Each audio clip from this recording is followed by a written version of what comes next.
Hello and welcome back to the Talking Leadership TV podcast series. Thank you for joining us again. My guest today is Jai Cornell. She is a coach, facilitator, author, speaker, and servant leader, and is a publisher who provides others with a platform to share their stories through the Permission to Flourish anthology series. Focusing on leadership development, Jai has inspired professionals in a range of industries, including aerospace. Beyond her work, Jai is committed to philanthropy and community service, using her expertise to promote positive change and a culture of support and empowerment. Her work as an author and entrepreneur demonstrates her dedication to creating accessible opportunities for brand growth. Jai encourages others to lead meaningful, enthusiastic lives and to pursue prosperity with self-assurance. I know you're going to enjoy today's podcast. We discuss challenges to leadership, particularly in a post-COVID context. Thank you for joining us again, but enough from me. I'll hand over to Jai.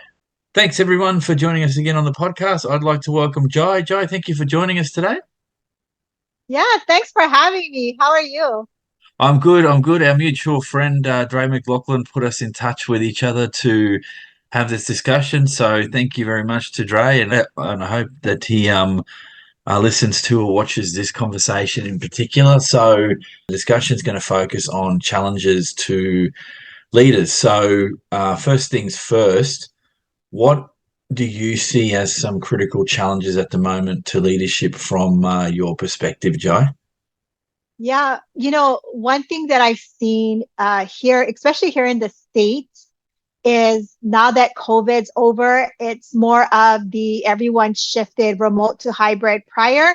Now it's getting them to get back in the office. And a lot of leaders are having difficulty because a lot of people are, especially for me, I see a lot of people saying, you know what, I'd rather give up my corporate position than have to start all over. My family is in a good place. We're able to have family time and we have the balance now. And before then, we were just on this, on this hamster wheel. We had to go to the office. We had to sit in traffic. Our kids went to daycare. Our kids went to school. Now I like the balance that I have. And so a lot of leaders are having that struggle of getting their employees back to the office. What worked before is not working now, where they are seeing that they can't tell people, I'll give you a promotion or I'll give you a pay raise. They're like, no, it's not worth it because I have family time.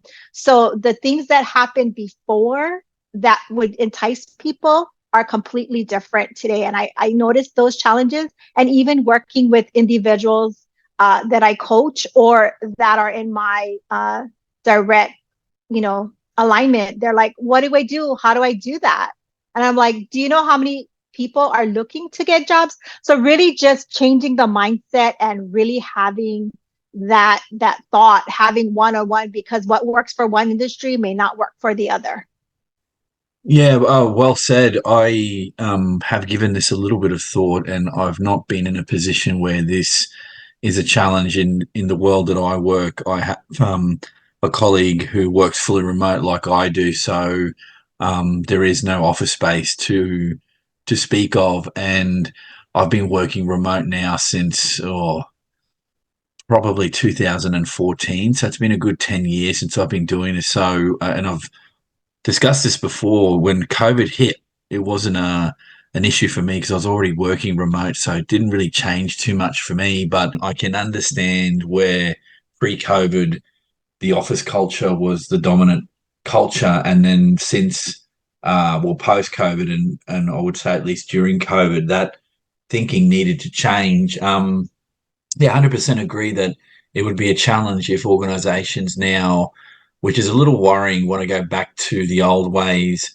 of operating. And I think it's thrown up something that is often discussed, but I don't think given the value that you just outlined in the discussion here around what does balance look like for your employees versus what you think is essential for the operation of the business. And 100% agree also that it depends on the industry. So if you're a white collar worker or you provide services that don't need a physical presence, the working from home debate is a luxury you can afford to have with an employer. But if you're in the medical field, if you're an emergency responder, you can't do those jobs sitting behind a TV screen, a computer screen. physically wouldn't work. So, 100% get it. I think, and I feel a lot of compassion for leaders that part of their team could work remote, but the other part needs to be on site. And so the tension between your blue and white collar workforces is only going to be exacerbated by everything that you've just raised there. So before we get on to the questions, the other themes here, sorry, Jai, what kind of solutions are being thrown up to deal with the problem of your workforce wanting to be remote? You don't have to name Yeah. a particular client or person you're mentoring, but what are you hearing are some of the solutions to this? Yes, some of the solutions are a lot of people are pivoting and they're deciding, you know what, I'm going to take a new career. I don't need to have the 9 to 5. I like what I have, and I just need to find a similar salary. And then you have others that are, okay, I'm the breadwinner and I have to make this transition. So they're going from two home household incomes to one income. And then the prices just keep rising. And a lot of them are like, okay, we need to find a way that I have a couple of people that I know that I've worked with that they actually hired a nanny and they do nanny sharing. So that way their children are with someone, but they can still bring in an income. And then you have other families that are, okay, our children are old enough to go to preschool. We can go ahead and we can survive having two incomes. We go back to normal because the job pays so well. They don't want to give up their lifestyle or their income. So we have so many different scales on the corporate level, but then the ones that really make the change, they're the ones that's excelling and they're still happy. And then the ones that are still working the 9 to 5, they're upset because they don't have that flexibility and it's just draining on them because no longer can they just jump on the Zoom. They're like, oh my God, I have to travel. I have to, for me, I still work in corporate and before the pandemic hit, I was traveling all over the world because that's where my customers were. They were everywhere. But when things happen, everything shut down, I had to switch and pivot. And now I'm back traveling everywhere. So for me, and also another thing that plays in it is how many children you have, where are you at in your career and your life. And for me, because I'm an empty nester, my kids are grown and married, I have the flexibility to pivot. And that's another thing that's hard for a lot of parents is that they have younger children, so it's a generational thing, just dependent upon where people are in their life and what they're willing to give up or sacrifice or change. And so for me, it was easy to pivot to go back to the office because I didn't have little ones. Some people talk about using that word family and that not being connected to them is a huge issue for people. I think it's underrated that depending on where you are in your career, if you've got young children, it's very difficult. If you're an empty nester, it poses a very different question, and you're definitely at a different time in your career. But you could have kids that are on the cusp of adulthood and they still need their parents around. So I think those difficulties have often been ignored by some corporates and not by others. The implications of productivity for people working from home versus working in the office. Now, I know that some of that research has been done, and I have a feeling that there's an element to this around the communication bit where teams need to be eyeballing each other to be productive. I think that's under challenge now, despite the fact that yes, there are some massive benefits to having people geographically in the same place talking to each other. The so-called water cooler culture has now changed, and it's more how do you have those offline informal conversations? You can still have them using the technology. You don't physically have to be there. So I think the reversal of how we work has thrown up uh, fundamental challenges on how we think the world of work needs to be put together. And there will be different schools of thoughts on this. And you've raised this that some employers will say, well, we're offering you work. If you don't like it, we'll find somebody else. But there's also this idea of the quiet quitting and people staying in a job but actively looking elsewhere to find something that suits their lifestyle rather than the employer's needs and goals. And It's yeah, I think it's an ongoing conversation. So what we've done so far in this conversation is we've talked very much post COVID implications for businesses around challenges to how leaders do what they do. I want to ask you what did you see changing through COVID outside of what you've just talked about that really surprised you? Give me one thing that you saw that made you go, "Oh shit, this is a real big change that we're still dealing with." Can you identify something? Yeah, so I think the biggest thing pre was how they were able to shift, right? You're in the office and then all of a sudden shift, the whole world shut down and they were able to make it happen to go remote. And it wasn't just the individuals that worked in a corporate setting, that worked for big corporations. The people that really suffered were the service workers. I know for me, it impacted my family because they were in the service industry, being from the islands in Hawaii, hotels in the industry. Not just the leaders, but even their employees got furloughed and they didn't know if they were going to have a job. The islands were shut down to everyone. No one was flying. So you had the airlines. So the economy, especially a lot of businesses that really rely on tourism to come in to help support, that was huge to see it shut down, especially being from the islands. It was like, wow. And then the impacts that it had on the family. And it wasn't just, one or two families, it was so many families. And it was the service workers, it was the restaurants, the hotels. And then you had individuals who were like, okay, what do we do? How are we going to do it? And a lot of panic set in. So then people started panic buying. They didn't know if they were going to have a home. And it wasn't just people in leadership roles, but it was everyone. So having it just depends again on the mindset, having to have those talks with them. For me, my family was lucky because we came together and we worked to help everyone so that everyone wasn't suffering and they were able to have people that they can rely on. And a lot of people don't have that. So for me, my family was lucky. However, a lot of other families weren't. So that's where I was able to pivot and say, how can I help other people in this pandemic to as we're going through it? And I was offering my services for free just to have people for accountability talking. What could they do? Where could they pivot? And just offering things for free, really having that servant mindset. And whoever I could help, wherever I could do it, I was there to. Even a lot of people just needed an ear and someone to have a sounding board off of so they could make that next decision. What are they going to do? How are they going to get it? What programs are available? And really digging deep, because a lot of people, they were so used to their going to work 9 to 5, being in that leadership role. But when their team just everything shut down, they didn't know how to help their teams. So they needed help themselves because they were so used to having everything in control. There was no manual or a process to show them how to get through this. It was something completely different and new.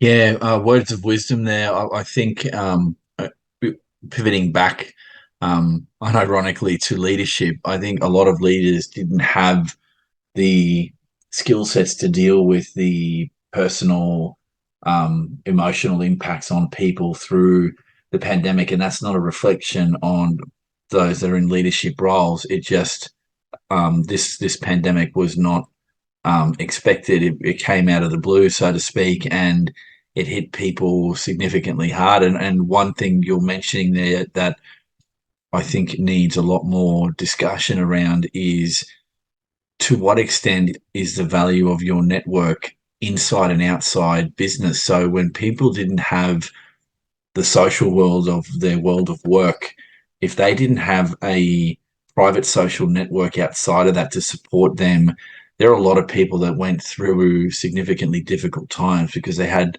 no one to, as you said, have a sounding board to talk about what their issues were, their fears, maybe nothing related to work. And I think all I couldn't compliment you more for doing that to help people out. I think the better leaders, the best leaders that I've encountered did exactly what you did and offered a friendly ear rather than saying, well, let's have a formal discussion in the work context. It was more, what can I do to get you over the hump?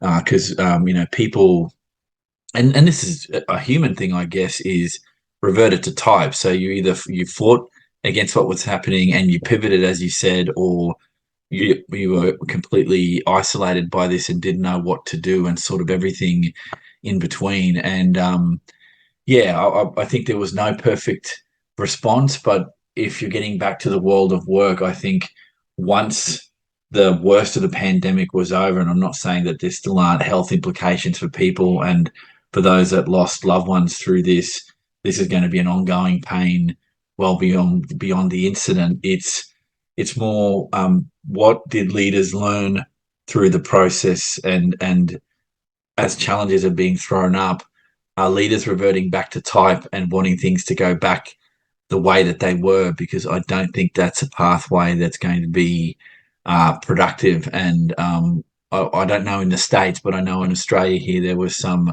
and I won't name them, let's just call them some financial institutions that were very much pushing for people to be minimum number of days in the office. And I think when these institutions were quizzed onto why, particularly if they weren't front facing roles, there is no response other than, oh, we just need to have the team here. And that speaks to that need to micromanage people. And that still is an ongoing problem. That how do you coach, or how do you get a leader over the need to micromanage their team when they've got other things that are more important than that in the first instance? And then secondly, how do you build trust enough so that you trust your people to do the job that they're employed to do? I've heard of this quite a bit. It hasn't happened to myself, so I don't know what my reaction would be, but I've heard a lot about this. Has this crossed your desk at all? This the micromanagement issue?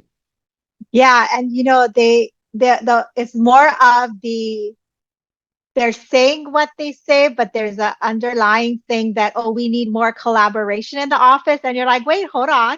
Prior to this, we made it happen for 3 years. Now all of a sudden, can you give us, and you know what? The younger generation, this is just from my perspective, they're not afraid to ask those questions.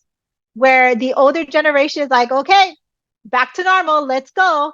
So you have a lot of different ways that people are dealing with it, but you truly know it's micromanaging because there was no scientific proven evidence for those that could work from home all this time that it's required for them to be in the office. Like you said, it just depends on the scope of the work. Engineers, they can work from home unless they have to go and touch the item that they're building. Those that are in contracting, they can work at home. Those that are in compliance, those that are not, administrators in a hospital, majority of the time they can work from home. However, if you're a nurse, a doctor, you do surgery, yes, it has to be in the setting. If you're a service worker working, whether it's a retail store and it's a physical brick and mortar, yes, you have to be there. Our military service members, government, there's some positions that can be worked from home. There's some positions that can be worked that has to be in the field. It just, like you said earlier, it just depended upon those roles. And I think a lot of things that's happening too here that just kind of hit me is AI. With AI coming up so quick and so easy, a lot of these jobs that used to be remote may not be here in the next few years. So there's that too to take into consideration that a lot of people may be afraid of, that we haven't even start to think about those things yet. We're still trying to reassess what happened post COVID and then trying to get individuals Don't through take this. us down the AI rabbit hole. That's a whole nother set of Right? conversations, Jai. Yeah, So I for what it's this a is lot. worth, Jai, I think the AI buzz that's been around, and I'm only talking from an Australian perspective, and this is my personal view only. I think it's been blown out of proportion to the extent that certain jobs are going to be replaced by AI. That there may be some truth to that, but AI can't replace how people think and the creation of innovation and ideas, and that entrepreneurial spirit that lives in people. That's never going to be replaced by AI, and that's a different Absolutely. conversation around that Hollywood perspective around AI becoming self-aware is just that. It's a movie trope. It's fantasy, but yeah. I think what you're talking about, and I agree 100%, is the issue around technology that how will employers go, right, well, if you don't want to come into the office, we're going to try and find a way to automate what we do so we don't need you. And that may be true for some industries, but for others, that's never going to be the case. And I think on both sides, you have to be careful how much you push back on this, because at the end of the day, employers need good people. They need to build future leaders. They need to build the longevity of a business. And pardon the language, but if you start pissing people off and not worry about their needs, to balance what they do in the world of work, I think you're going to find that your longevity is going to be questioned quite significantly. This has been a really interesting conversation. So let me pivot here for a second and ask you the following. You have spoken to a lot of leaders, you're coaching, you understand this environment. What would you say is your top three tips for leaders around dealing with challenges, whether it's post COVID or just in that leadership space more broadly? Yeah, I think the biggest tip, and as we were talking about it, is really remain humble, because you have to listen to the words that they're saying and allow them a space to say it. Because a lot of people are always thinking for a response rather than actually hearing what the individual is saying, no matter who they are. And I think that really goes a long way, because you want to build rapport and trust. And a lot of people always say authenticity, authenticity. Well, you know what? It's not only about authenticity, it's about you being humble and being congruent, because you got to build that relationship with the person. They're not going to trust you right off the bat, especially if you were one of those individuals that, let me tell you what to do, and I'm not going to show you, I'm telling you. So I really believe the biggest tip is remaining humble, put your pride and ego on the side. And the last thing that I would really say is walk the walk with the talk. Don't just talk it, show them that you are able to do it, because example setting, being the example that people want to see, really goes a long way, especially if you're expecting someone to do something. Joe, that's an excellent way to conclude the discussion. Thank you for your time today. This has been excellent. Thank you. For those listening, this has been the Talking Leadership TV podcast series. Thank you for following us. Have a great day, rest of your week, and we'll catch everyone on the next edition of the podcast.